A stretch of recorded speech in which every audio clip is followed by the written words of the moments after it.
Hi everyone, my name is Aji. Today I am very happy to be here and to show you how to express your opinion. I am sure you will appreciate this video. Même j'aime te dire là, non pas m'se Aji, et dans vidéo ça, m'bral montrer comment pour capable exprimer opinion en anglais. Yon bagay qui paraît difficile pour un pile monde. Mais aujourd'hui, on va l'apprendre comment pour exprimer opinion en anglais. Let's get started. Mais première façon, on est capable d'exprimer opinion en anglais. According to me. According to me. Ça, si c'est moi-même qui parle. Mais si on parle avec un monde, on est capable de dire according to you. This is the first way to express your opinion in English. Ça veut dire d'après moi-même ou bien selon moi-même. Let's see an example. According to you, what can I do to speak English? Can you repeat? According to you, what can I do to speak English?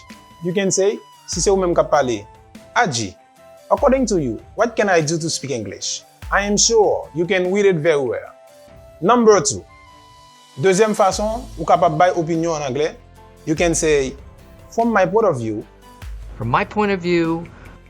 Do you see? From my point of view. Let's see an example. From my point of view, we can make a lot of money in this country. From my point of view, we can make a lot of money in this country. Selon moi-même, ou bien à mon avis, non pas qu'à faire un pile l'argent dans le pays ça. Do you see? From my point of view, we can make a lot of money in this country. Number 3. Numéro 3. Troisième façon, ou capable by opinion en anglais. It seems to me that. It seems to me. It seems to me that. Pas du pas répéter ça non? It seems to me that. Le moun nan di ou it seems to me that.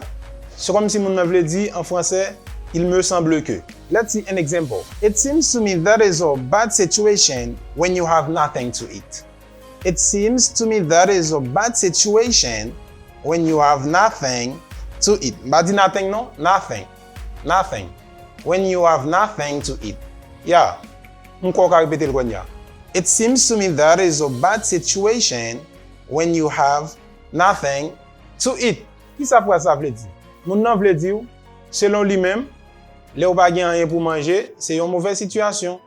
Ça veut dire, pour l'exprimer opinion, il dit, it seems to me that is a bad situation when you have nothing to eat. Ça veut dire, le ou pa gen rien pour manger, c'est une mauvaise situation. Pourquoi ça? Number 4. Quatrième façon capable d'exprimer opinion, ou capable de dire, in my opinion. M'a dit opinion non? M'a dit opinion.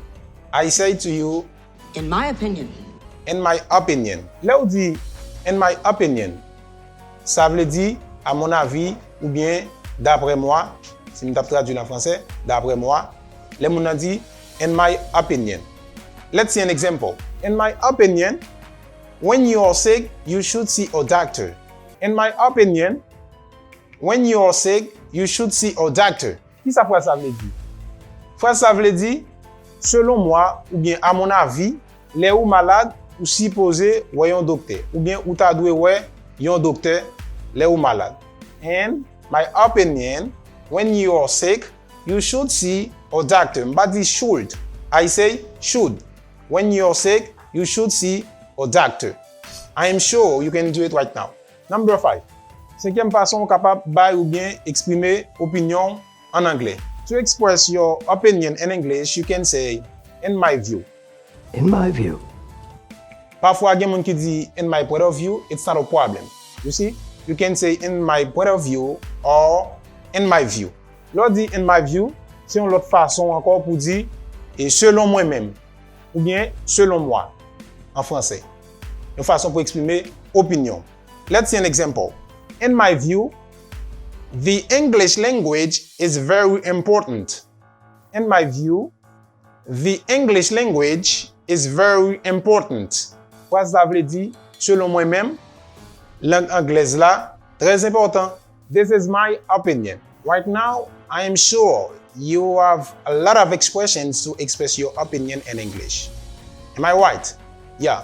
Quand on fait une petite révision de tout ça que nous apprenons. According to me.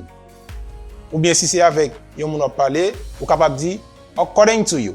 Number 2, From my point of view. From my point of view. Number 3. It seems to me that. It seems to me that. It seems to me that. Number 4. In my opinion. In my opinion. In my opinion. Number 5. In my view. In my view. In my view. In my view. Non rive nan fin vidéo a. Et même j'aime te dire, je crois qu'il y a un pile d'expression qu'on y a pour capable exprimer opinion en anglais. Pas oublier non pas m'se a dit, yon étudiant dans DLS Institute, dans niveau 2, et m'te content venir avec vidéo ça pour nous, et m'crois la utile. Thanks for watching this video. Ciao.